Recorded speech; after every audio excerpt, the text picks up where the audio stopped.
Bonjour à tous et à toutes, c'est Monsieur Quasi Travaillant. On se retrouve sur quel logiciel pour le beatmaking me conseilles-tu? Ça va dépendre chacun de votre budget.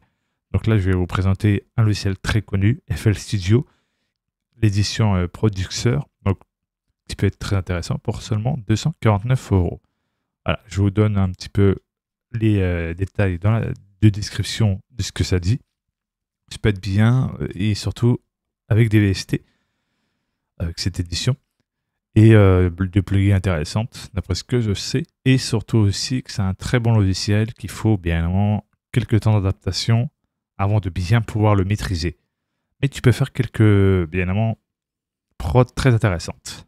Sinon, vous avez bien évidemment Studio On Pro 7, hein, qui est dans à peu près la même gamme que FL Studio. Mais d'après ce que j'ai entendu aussi beaucoup de bien de celui-ci. Donc après, il faut trouver un logiciel pour le beatmaking qui vous correspond pour les domaines que vous voulez vous aventurer et qui vous intéressent le plus.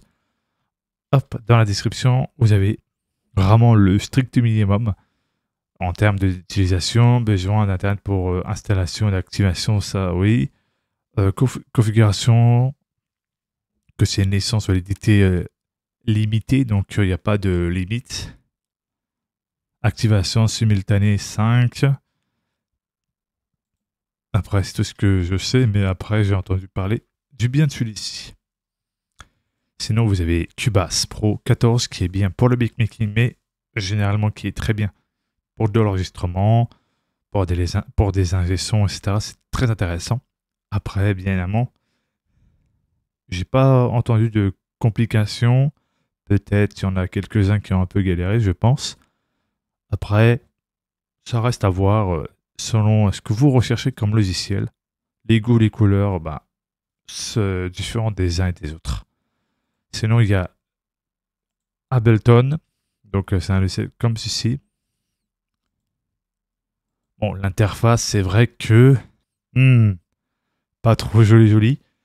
Donc, c'est la version standard. Donc, Ableton Live 12 standard pour seulement 279 euros. Après, chacun a son avis personnel sur tel ou tel logiciel.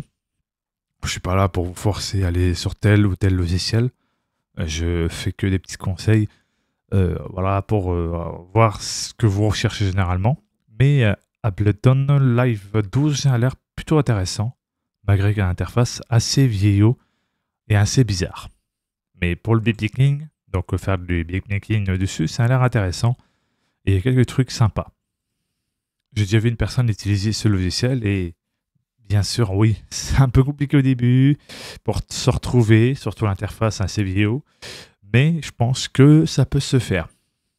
En tout cas, j'espère que ce conseil de logiciel pour le beatmaking vous a plu. N'oubliez pas de vous abonner, de mettre un pouce bleu, d'activer la cloche de notification et de partager.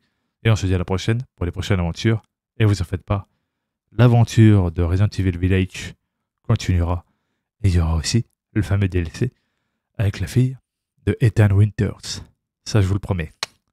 Ciao, bye bye.